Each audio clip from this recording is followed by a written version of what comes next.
You're listening to the Ask Drone U podcast. You ask, we answer your drone questions. Whether you're here to turn your passion into profit or you simply fly for fun, we're a community of learners and teachers who aspire to achieve greatness. We are Drone U. Hey everyone, and welcome to another interesting episode of Ask Drone U. My name is Paul. My name is Rob. Very glad to be hanging out with you today. Thank you for spending a few minutes of your day with us. Really appreciate it. Looking forward to the show. Definitely looking forward to today's show. In fact, if you have been struggling a little bit with motivation, inspiration, you've been trying stuff, maybe it's not working. Maybe you need a leg up. Maybe you need a hack. Maybe there isn't a hack. Maybe hard work and the definition of tenacity are going to be something that you will learn the hard way. But I think today's show is going to be very, very interesting. I think it's going to be very thought-provoking as we discuss a struggle. Sometimes people don't like listening to struggles, Rob. No, and yet that's where we learn the most. Failure is where we learn the most. Now, Failure some and of struggles. Some of us get lucky. We fail first. And often. And that was me. Well, that's a lot of us. Yeah.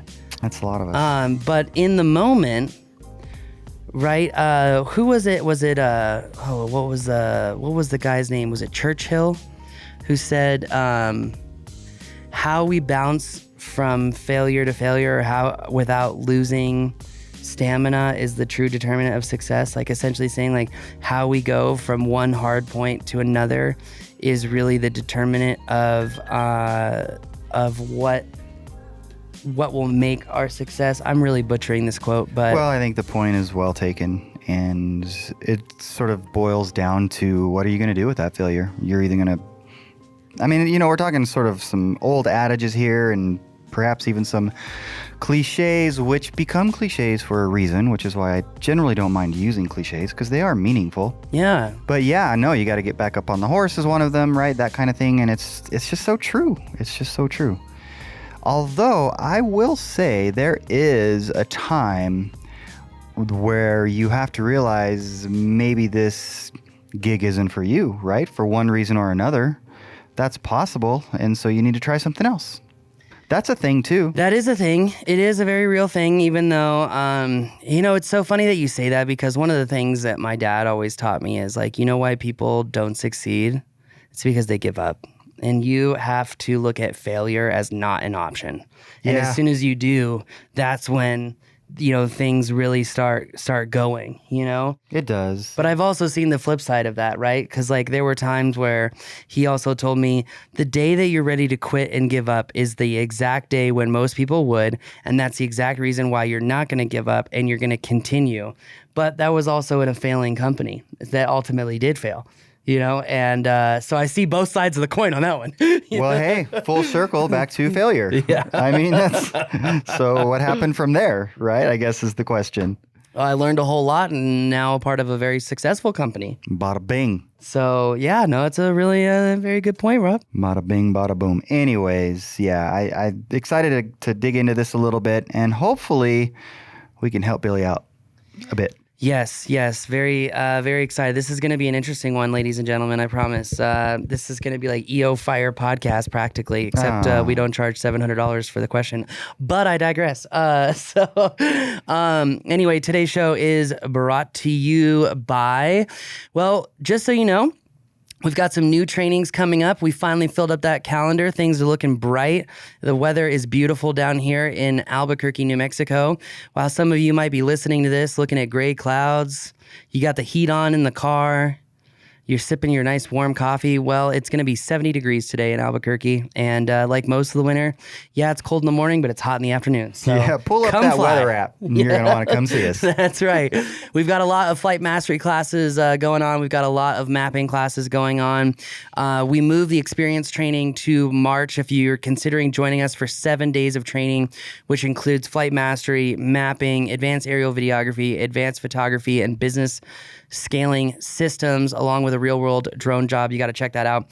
But also have to say, grateful for the responses that we've been getting on the props program. A lot of people really liking that props educational platform that we have developed and built. We've been launching more and more programs on that. And the next program that we are launching, it's not quite ready yet. It's actually up, but there are changes that I want to make. So the delay will be a direct result of Paul's efforts. So I'm holding myself accountable here on the show.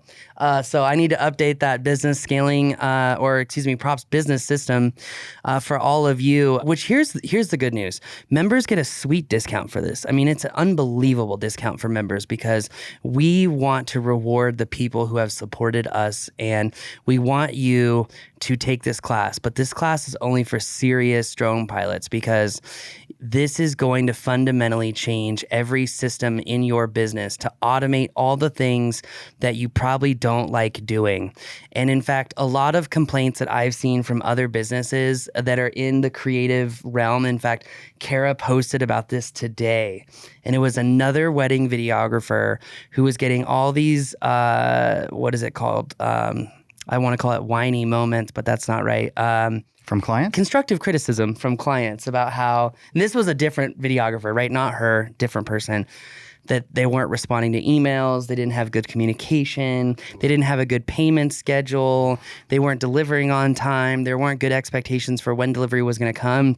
And literally, Kara was posting about it and was saying, this is why I automated everything in my company, because these things just don't exist anymore. Yeah. And it was just a perfect example of why you want to automate the entire client navigation from start to finish, because one, you're going to look like a rock star. Two, everyone is going to feel like you did such a good job of just being like, Rob, don't worry, you're working with me. I've got you. Here's when you're going to get your stuff delivered. Here's how you can go print some prints of the beautiful photos that we took of you if you're interested in that. And just want to keep you up to date on all the creative things. You might enjoy them as you see them come into your feed, and let us know when you do. You know, it's these things that make us feel... Yeah, and all the tools are there for it. Yeah. And they're not expensive. No, and they're not. And it's one of these courses that, honestly, whether you got a drone business or not, you're probably going to want to take this class. Seriously, photography, videography, even technical deliverables. It really makes you wonder why more businesses do not automate the entire end-to-end client experience. And this is the way to do it. So you got to check it out, Props Business. Hey Paul, hey Rob. Billy here from Calgary, Alberta in Canada, up where in north. I've been a long-term follower of your both YouTube content and the podcast, so thanks guys for everything you do. I recently, just in the summer, bought a DJI Mini 2 and launched a website to really sell drone construction progress photos, 3D tours, roofing inspections, and real estate drone works. I did this as a side gig while I work as a full-time mechanical engineer, so really not putting my 100% into that, but try to just test some waters.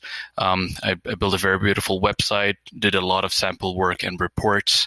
I sent newsletters, did social media, and also tried to cold calling realtors and contractors, but none of this really worked. Very few said they're interested, but I really couldn't land a single job. So what am I doing wrong? Is the fact that I'm not 100% into this is my main problem? You know, can I really keep this as a side hustle and get business? If not, if so, like, what do I do? What am I missing? I really need some advice. And just, you know, imagine I'm 100% into this. What can I do to make it work? Much appreciated, and hope you guys can help me. Cheers.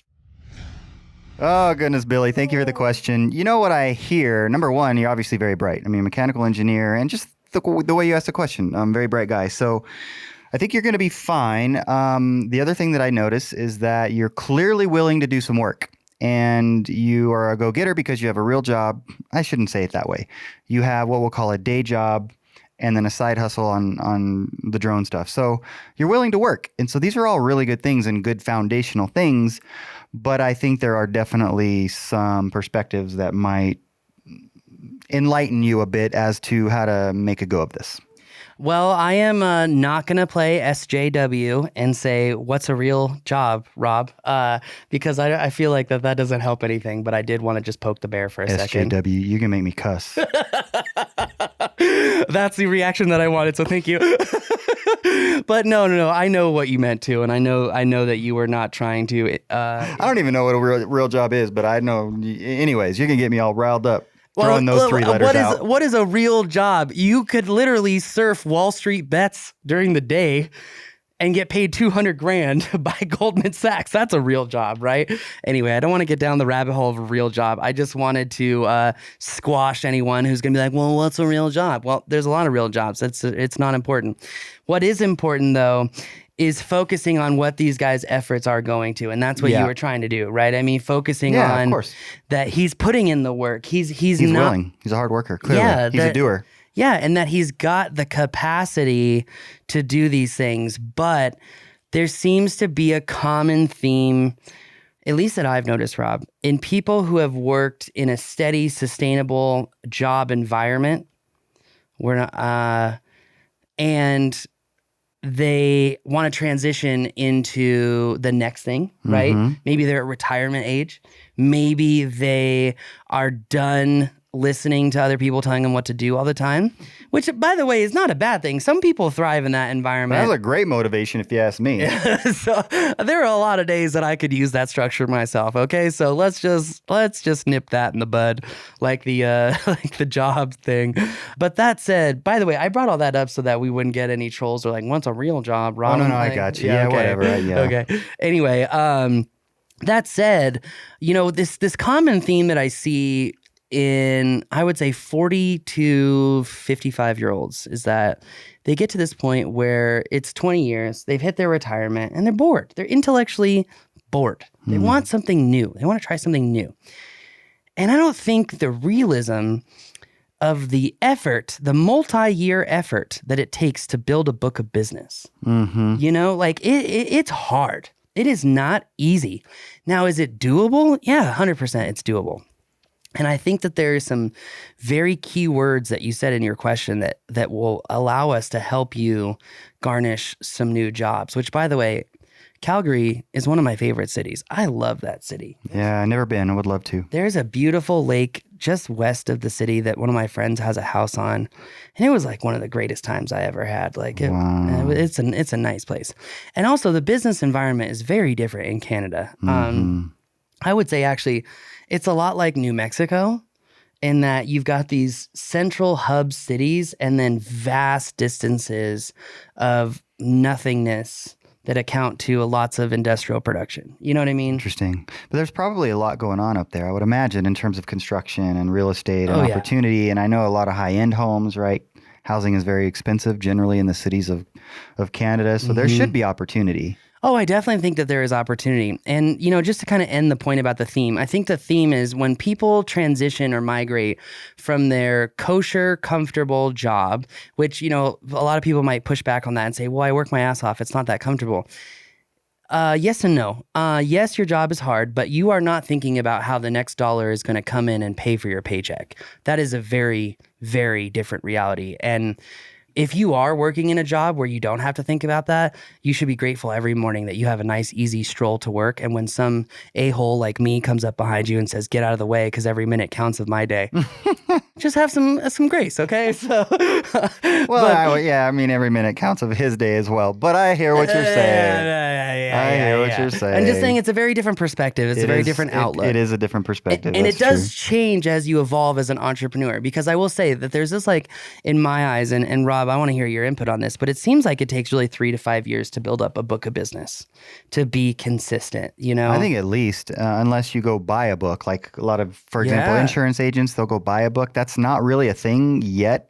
Certainly not on any scale with the drone business. I've seen it a couple times, but I agree with you. Like I said, rare scale. It's not happening a lot, whereas insurance businesses are being bought and sold every single day. So yeah, it's going to take some time, and it's going to take you building trust with people. 100%. And so let's talk about building trust. Rob, I got a question for you. If let me see. Let me think of an example here to try to be analogous to one of the issues I want to bring up. Let's go back to the mortgage business, right? You still have your mortgage broker's license, right? I do have it, yes. Okay, so if you were using a processor, right? And the processor, in fact, I know this issue has happened because I have witnessed it. If you had a processor who only worked part-time, and you had another processor who is a contractor and they did work full-time, and because they worked full-time, their end-to-end delivery time was shorter because they were working full-time, meaning they had more 8-hour nonstop days. They were there when needed. Correct. Yeah. Would you prefer to work with someone who you knew was full-time or whether you knew was part-time? Yeah, all things being equal, full-time. Yeah, 100%. Would you argue that it might even be human nature that when someone tells you they work part-time, that you might be a little hesitant to work with them or establish a relationship with them? There's definitely that possibility, depending on what the need is, right? 100%. Yeah. And I mean, when we talked about this... I don't really want a part-time surgeon. Oh, geez. You know what? Actually, that brings up a really valuable point. In the MIT data analytics class that I just completed, showed you that I'm very proud of degree, or not degree, but certificate that I got. As you should be. For that class, one of the things that we talked about was measuring and creating logistical regressions on the amount of downtime that pilots took, and this is airline pilots, and their propensity to have a runway incursion. Meaning that there was a logistical regression for the increase in downtime correlates to the increase in issues. In runway incursions. And I even texted Bill. I was like, dude, we proved with data that if you're not flying all the time, you actually get worse. And he's like, great job, Paul. You proved the rusty pilot effect. That was crash inspection 101. Yeah, literally. He's like, I'm sure you would have learned that in the investigator class or something, That's funny. But I was like, well, thanks, Bill, for shitting on my progress. I appreciate for you. crushing my spirit today. My parade has been rained on. Tomorrow's a new day. That's right. But it just goes to show too that if he's going out, let's get back to the caller. If he's getting out and someone asks him the question, well, are you doing this full-time or are you doing it part-time? I would say, and I would love to have a data model on this, like if we were to take 300 people who were looking to hire someone and you knew that they were part-time, how many times out of 100 are they going to say no to that person just because they're part-time? Right? Yeah. Is just the knowing that you're part-time, how much does that equate to the hesitancy in hiring said person? Yeah, You see what I'm saying? I definitely see what you're saying. It'd be difficult to measure because so much of it is even subconscious. 100%. Right, so that would be challenging. And it probably doesn't. I doubt that people ask him that question, but my hunch is, for example, Billy, when you're doing things like, well, you said you haven't been able to get a lot of work, but when you're maybe talking about when you can do things, you might say, well, it needs to be weekends or evenings because of my day job.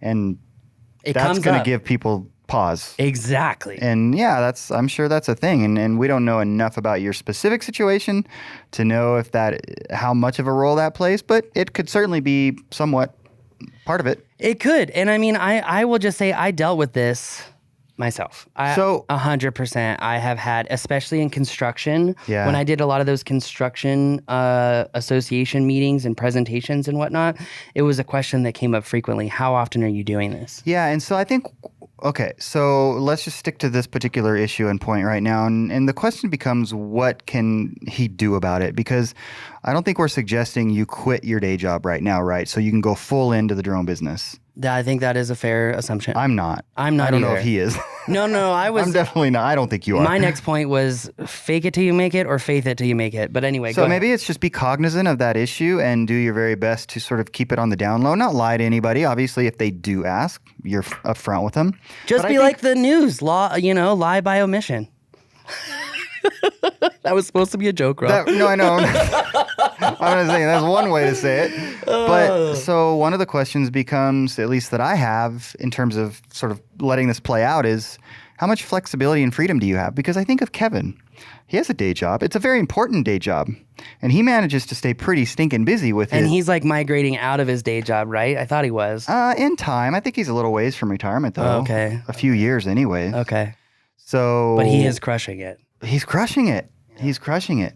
But anyway, so. He even took a new member out to that Amazon job site, the new one. Isn't that cool? That is that's a community that I'm proud to be a part of. Yeah, absolutely. I love that he did that. That was Jason. And Kevin's a rock star.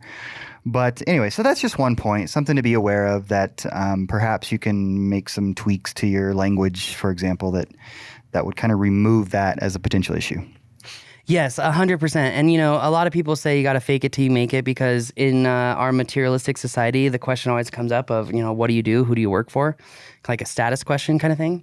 And it's one of those things that you can have fun with. And you don't have to lie and say, oh, I work for MBS engineering, but I drone on the side. I would just be like, I'm chasing my dreams as I take flight in the skies.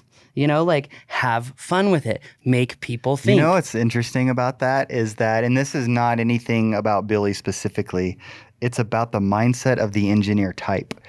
Just what you just did is harder than you think for that personality type, but you still have to do it.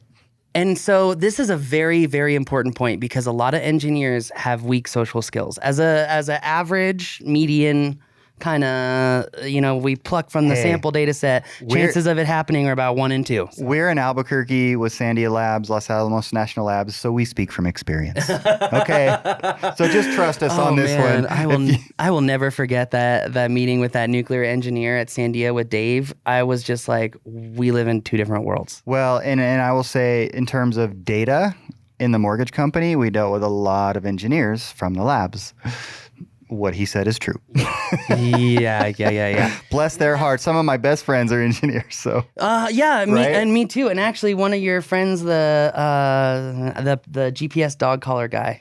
That's who I'm thinking of Greg. right now. Yeah, Greg. But I feel like Greg does have those social skills. Just so we're being clear. But Greg, if you hear this, I'm sorry you got brought up. But that said, one thing that I have seen a lot too that I want to hit on in this show is that these engineer types think, oh, I'm not social. Oh, I can't build relationships. This probably isn't for me.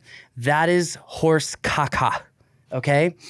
Anyone can accomplish anything with enough practice. Trust me. I've done it. I have never been good at certain things that right now I'm very good at. And people, even Lisa was like, how did you get good at this? 1,500 episodes, babe. 1,500 episodes. That's how I got good at it. Yeah. And so anything can happen with practice. And if you are an engineer type and you kind of struggle with those social, what would you even call them? Not euphemisms, but social constructs, social strategies, maybe is the right way to put it. If you struggle with those things, they can be learned and they can be mastered in practice, okay? And something like every single day, how many engineers do I know that go and get coffee every morning like a lot of other people, okay? You have to start really, really, really small with changing the way that you build relationships and the way that you socially strategize. And the way that you can do that is every morning. If you go to Starbucks or Tim Hortons, wherever you go for coffee, do something that scares you. And for me, for a long time, it was always complimenting whoever I interacted with at Starbucks. Not in a weird way like, oh man, I love that low-hanging shirt that you have on. No. Genuine, authentic compliments. Sometimes, and I've noticed this with a very specific group of people, sometimes just being slow and authentic to respond to someone to say, well, I appreciate you helping me. How's your day going? And really ask someone how their damn day is going. And you would be stunned. You would be stunned at the response 9 times out of 10. People would be like, oh, yeah, people always go, hey, how you doing? Cool, I want a triple espresso. But, hey, Rob, how's your day going today? You have a lot of old people? Like, I watched an old person one time in front of me totally bash the person. And totally, completely bash one of my favorite baristas. And I said, you know what I would have said to that person? And I know they can hear me right now. I would have said, for someone who has such little time left in this world, you'd think you'd do more with it. Or you'd be more worried about how you treat people since you have so little time left. Ouch. Yeah. Oh, the old person looked at me with the greatest death stare I've ever seen. And I looked right back at him. I said, I'd be worried if I were you because, who knows where you're going with how you treat people, and then I got the worried, scared look. And I was like, okay, point made. And you know what, though, is that I made the barista's day by sticking up for him and saying, you can't treat people like that. That's wrong. And who are you really helping? Because at that time you're making yourself feel better, but then in 3 weeks they're gonna remember you as the a-ho, So the point being, conversate, step out of that comfort zone in all situations. You never know who you're going to meet. Start to develop relationships. Bingo. I mean, I've been in, it's interesting you Thank bring you up for Starbucks saying because succinctly. where it's particularly when it's busy, right? And you're standing there waiting. Well, I always do it 15 minutes in advance by mobile now, but anyways. All systems, Rob. I've been standing there and it still happens. And people have typically been the ones to come to me, not for any reason. They're just more outgoing. And they'll say, so what do you do today? What are you doing today? Like, what is your job kind of thing? There's just so many ways. And what if someone says, yeah, I don't really feel like talking? Like, okay, right? Be like, all right, well, hope you have a good one. Yeah. Hope something nice happens to you today, Yeah. And even saying that might help. But yeah, I mean, getting out of that comfort zone, that box, I couldn't agree more. And Yeah. And I agree with you. You have to learn how to deal with objections. Well, and clearly, and rejection, because clearly you're not afraid of that because you've said that you've done some cold calling, which, man, you've got all the things in place. And so sometimes, and we've heard this a lot here at Drone U, where essentially your story, in fact, when you are successful as you keep going, we'll have you on the show so that you can tell your story. I like that. Because I see that coming if you stick with it and you keep talking to people. Cold calling's tough. And cold calling is one of those things where, number one, you got to get to the right person. So that could be 3 or 4 or 5 people deep in the organization in the first place. Well, how do you get around that? Where it's you try to do a warm call, which is by meeting somebody at Starbucks who happens to work for a construction company who specifically knows the person you should be talking to. So then it's still a little cool, but it's not completely cold. So there's just little things like that the talking to people and building relationships will ultimately be what catapults you.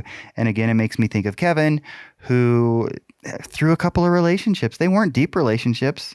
And I would argue that at the beginning, Kevin was kind of that perfect avatar for an engineer as well. Could be, yeah. I mean, he was more, HVAC engineering, but although at the same time. He's outgoing. He'll talk to God bless you, Kevin. He'll talk to anybody, including a wall. I was going to say, please don't say a tree stump. No, I love that about him. I envy that about him. No. Because he can have a conversation with anybody.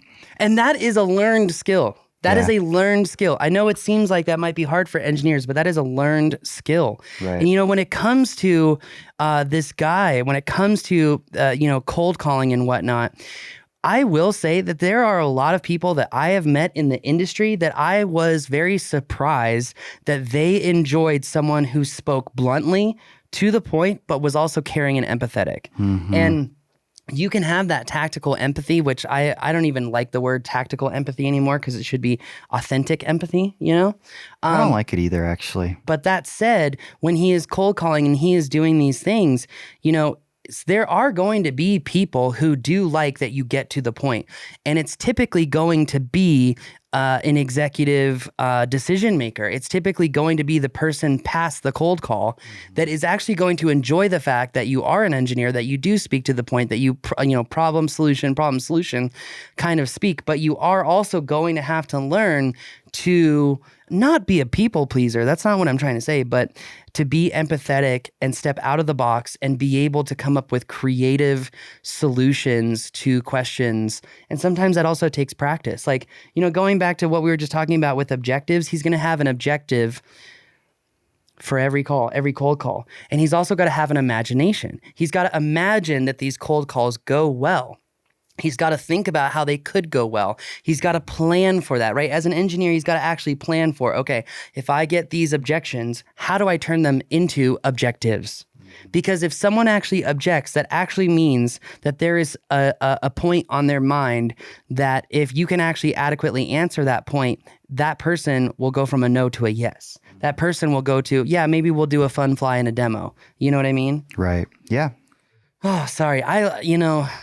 Absolutely. I honestly love, I call this the art of the hunt. Trump has the art of the deal. I'm going to call it the art of the hunt. Mm-hmm. Because Trump's way is very, very brash New Yorker-ish, which has kind of come under fire the last, I would say, few decades. Because empathy gets you a long way. And when people think that you genuinely care about them, or at least you're willing to hear and listen, you're going to get a lot further in these cold calls, because it goes back to what Rob was saying, relationships. And it's got to Absolutely. be genuine and it's got to be authentic. And I will say in the last year or two, I have really sucked ass at this. You know why? It's because I've been on Instagram all the time. I'm constantly disappointed with the state of society. I have too many like macro principle issues. And so I've really disconnected. I feel like a lot of people have disconnected. Totally. Yeah. Boy, yeah. I don't want to go down that rabbit trail because I'll get all weird. But Well, I got weird. I mean, I'm not going to get weird on the show, but I got weird. And my point is that like, it's okay to have those natural disconnecting feelings. You got to work through them. You've got to have habits. And that gets me to my next point, which is if you're cold calling, number one, you've got to get away from essentially allowing people to know that this is part-time. You've got to have flexibility, but you also have to be tenacious. This stuff is not going to happen overnight. It's not going to happen in 3 months. It's going to take 6 to 18 months to really get traction, and it's going to take consistent effort. And that's why I said it's hard. Sorry. yeah, and I think that to challenge you maybe a little bit, I might just say scrap the cold call thing. You know, it's interesting. I hadn't thought about this until we were just talking, but so people think of cold calling as sort of a scary thing, generally speaking. Yes. Right. But you could actually get comfortable with it because it's actually a safe way for you to approach people. Like you're okay with the objections and the rejection, but you're not really putting yourself out there.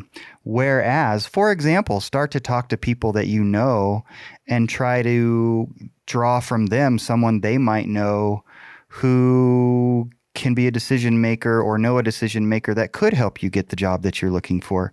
So I don't know, maybe just tweak your whole approach away from cold calling towards taking somebody out for coffee. Sit and think about who you know that might be able to kind of give this a kickstart for you and approach it that way instead. Maybe show up at the front desk instead of calling. And I don't know, because as I think about it, cold calls, while they can be intimidating, at the same time, there's no face. You'll probably never talk to them again. So there's actually not that much risk involved. Maybe take a little bit more risk. But I think we've said enough on that. I want to add, unless you have more. I just want to say one last thing because you just hit a really, really, really, really powerful psychological point. The example of actually going into an office, which we don't know how it is in Canada. New Mexico is like the most freaking shut down state in the country right now. It's pathetic. But in other states, you can still go into the office and reach a receptionist. But here's my point. It's the psychological tactic that we're taught as, can you help me? Any human innately wants to help you. It's about how you go about it on whether they're going to help you or not. So for example, back to the example of Rob going in, receptionist, right? Go in with a set of cupcakes and say, hi, I'm really hoping you can help me. I own a small business and I do construction progression jobs with drones. And I really need your help on who can I talk to? Because whether it's a positive or a negative, I just need an answer. And I'm hoping that you can help me get that answer because I help other businesses. I'm hoping to help yours. I'm hoping to build a relationship. And if you can help me, I figure, you know what? I want to reward someone who helps me, like reciprocity. And I want to give you a cupcake. Can you help me? I just want to know who to talk to and the best way to try to talk with them so that I'm not annoying to them. I don't waste their time. My time's not wasted. It's just like the best of all situations. So can you help me? Because I'm really looking for your help. I mean, this is, by the way, how I go about my airport stuff all the time. Just break it down. Man, I'm sorry that you're dealing with all these horrible people, empathy.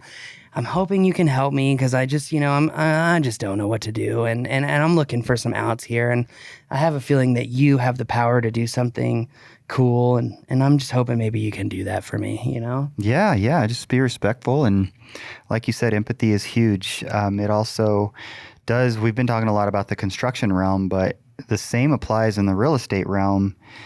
And so a couple points, going and visiting there is a good way to do it. I remember, I can't remember his name in Phoenix. He did really well with real estate out there. Do you remember his name? We asked him to do a class for us. Anyways, it doesn't matter. I want to say his name was Jason too, but... It doesn't matter. The point is, they have meetings. Steven. It was Steven. They have meetings where they'll allow you to come in. Maybe you take breakfast burritos, at least they do around here. I think it's pretty common. And you can pitch what it is that you can do for them. And you might even say the first two to take me up on my offer, I'm going to do it for $25, right? Or whatever. You can kind of get the ball rolling that way. And in that case, you're getting in front of a bunch of people live. They can see you, like you. Not everybody will. That's okay. All you need is one or two to like you, right? And then the other thing I think about on the construction side is you don't necessarily have to get to like the vice president of whatever. I mean, we know we've got obviously large construction companies here in the Albuquerque area. And I've got some buddies and even just acquaintances that are leaders within that organization. And they might be 3 or 4 levels down. They're foremen essentially, but they have a budget on, say, a $50 million building. They could carve out 1,500 of that for you to take and help them to look good. Yeah. So it doesn't have to be the upper echelon. It can be the people that are just running an individual job that have a pretty sizable budget, some of which is, I don't want to say slush, but available for ancillaries, unexpected things, right, that they might have room and they could use it for you. So you don't need to get to the top to make this happen. No, you don't, but you do need to understand the dollarized value of what your service provides and how it's going to help them. And if you cannot eloquently explain how it's going to help them make better decisions, save money, or make money, don't even start. You can't start. Or just make them, that's a good way to look at it, but to make them look better because, for example, they are going to be able to keep their boss more updated than their cohort can. And their boss is going to be like, wow, Bobby, why aren't you doing what Jimmy did, right? Mm-hmm. Jimmy, why don't you take this next job? I'm exaggerating, but cool things can happen and you can help them make that happen. Well, that again goes into the psychology of a control freak. How do you get a control freak to do what you want them to do? You make them understand that doing what you want them to do is actually the best thing for them as well. Mm-hmm. You know, like that's a very important psychological tactic. Yeah. I mean, you have to mean it. I mean, your why has to be... authenticity is critical. 100%. Absolutely. Your why has to be because you truly do want to help these folks. Otherwise, you might get a few jobs and even be successful, but I don't think you can build a real substantial business, or at least not one I'd want to be a part of. And I will say too, you're still going to get no's in this process. It's not going to be all honky-dory rainbows and unicorns like on TikTok, but you might also learn people who you don't want to work with. Like, remember there was that guy here in town who was like literally openly hitting on my wife, like as we were having meetings, and I was just like, they were offering us a lot of money, and I was like, I do not want to do business with you guys. Like, you are disgusting, like literally. And they all thought they were cool, honky-dory, and then literally like 9 months later, they got investigated by the feds for something. I can't even remember what it was. Yeah. But it was like a safety issue. And I've noticed this trend whenever you see egos, no matter the industry, you tend to get safety issues or errors as well. And so my point in saying this is that if you get no's, sometimes those no's can be a huge blessing. You might have just avoided a catastrophe, Yeah. So don't always think of no's as a bad thing. No. Also, a no could be the fastest way to get to the next yes. You've got to change your thinking and your perception of this. You've got to know that, one, it's going to take consistent effort for long periods of time. And the way for that to work is habit. You've got to habitualize essentially what you're going to do to bring in business. You have got to build these systems to help you do it. These systems also have to be personable in order to create relationships that are going to gain you business. And I agree with Rob's one of first points, like we're not telling you to quit your job, but you definitely need to change the way that you're going about it, it seems like, in order to be more successful in getting those jobs. Yeah. And also mining just north of Calgary is a huge business. And I wonder how volumetric reporting would do there. Yeah. Yeah. So maybe learn an additional skill, mapping. Yeah. Well, I mean, we have a mapping class for you. Well, we do, but that's not the point, is to sell you on something here. The point, and I know that's not Rob's goal either, but I'm just making it clear.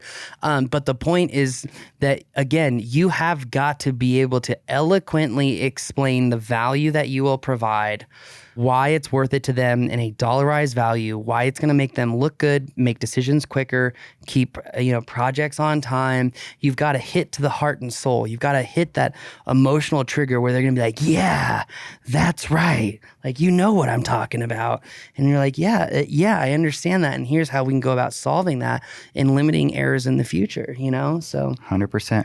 Okay, so last thing. I know we've gone long. I was feeling the vibe from you. No. So the Mini 2, I just want to touch on that briefly.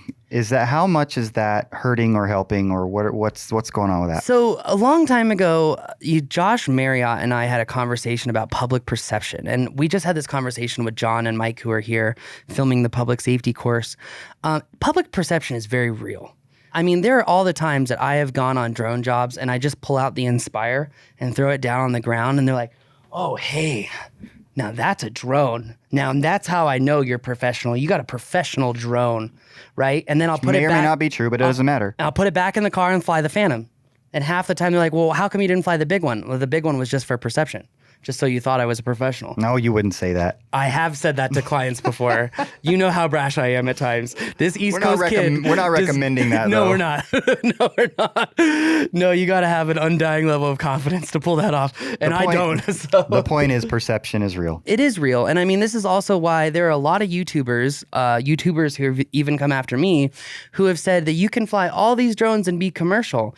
That may be true in a rare circumstance, but most of the time you have two problems. One is public perception. Two is weather limitations. That aircraft can really not, Calgary has pretty extreme high desert weather like we do. Lots of winds, gets very cold. That drone doesn't even have self-heating batteries. So you have to ask yourself a question. Right? Do I listen to the things on YouTube, or do I think about how many days a year can I fly this drone?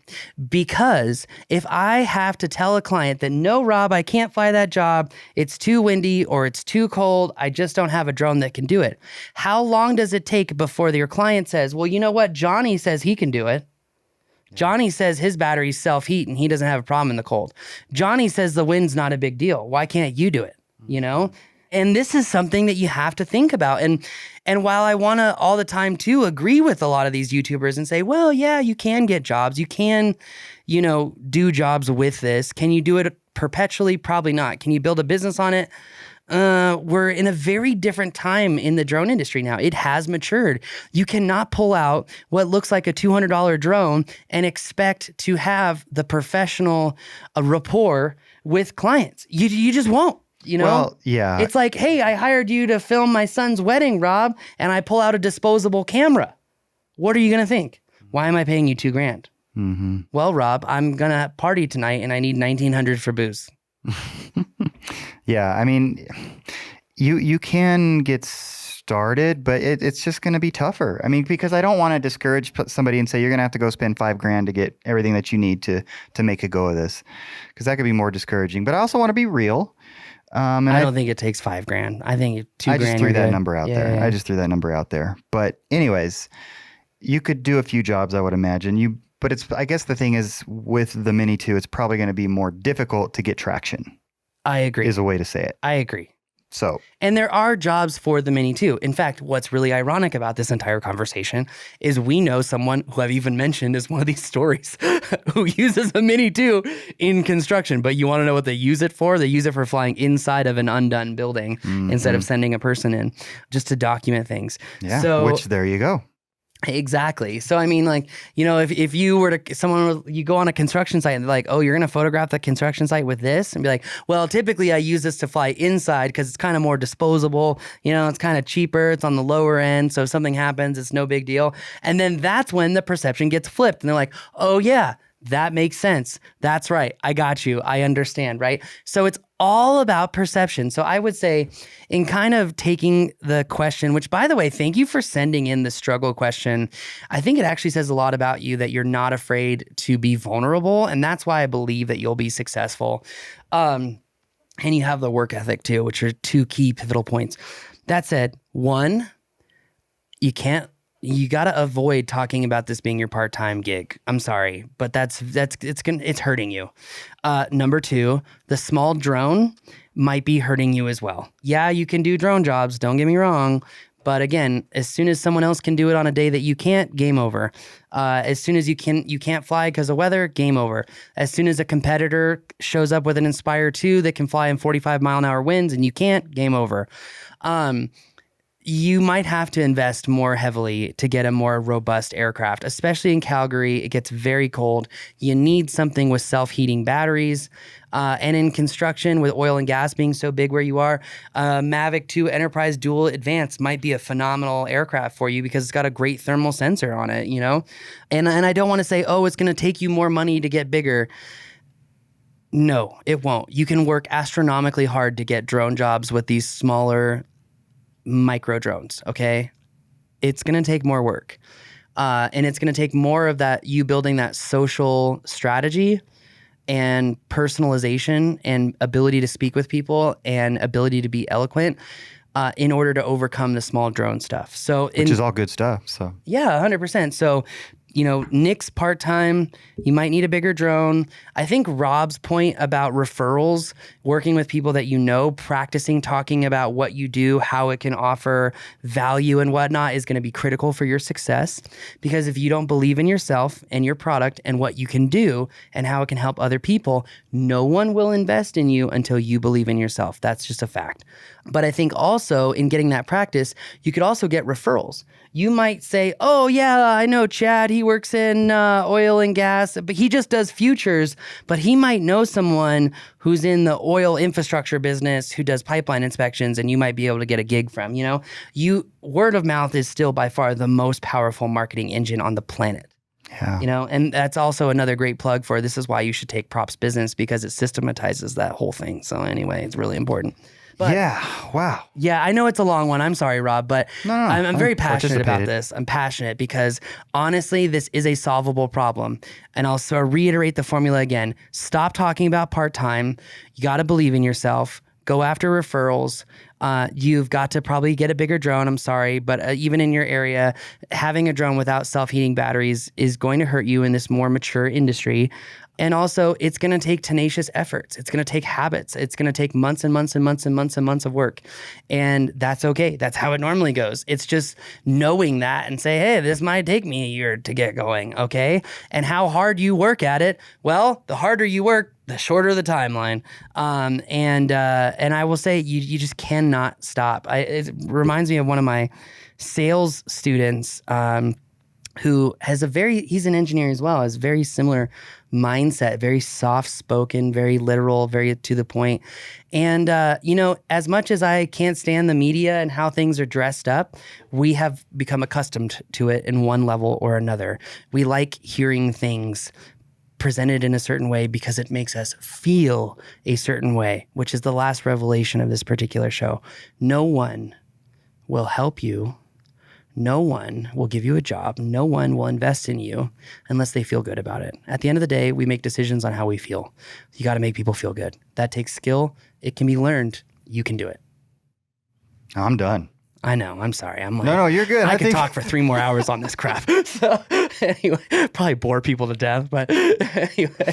No, it's good stuff. Hopefully it was helpful, Billy. Yeah. And we'd love to hear from you if you have follow-up questions or need clarification on anything, or if anyone else listening does, we'd be happy to address it. And also, last hack to help you out. Make sure you sign up for as many drone jobbing industries as possible. Make sure you got a great website. Are you doing long form content, short form content? Are you, as your SEO regionalized or localized? It's a really important point. Are you blogging and building up the SEO to increase your backlinks, et cetera? Like building a nice, robust website. What does that look like? What does that mean? And when Google just changed the algo again this last June, it makes things more difficult. But that also means the people who are not staying on top of it gives you an opportunity to crush them. So anyway, that's it for us. I'm sorry. I just want to keep talking. I don't know where all this energy came from because 2 hours ago, I felt like I was going to fall back asleep. So thank you for listening. If you have a question, go to askdroneyou.com. And if you want to automate a lot of these things so you can focus on getting more clients, getting more business, check out Props Business Program. It's propsflightschool.com or props.thedroneyou.com. My name is Paul. I'm Rob. And I took too long. I'm sorry, but I hope you enjoyed the show. You're good. They did. Talk to you later.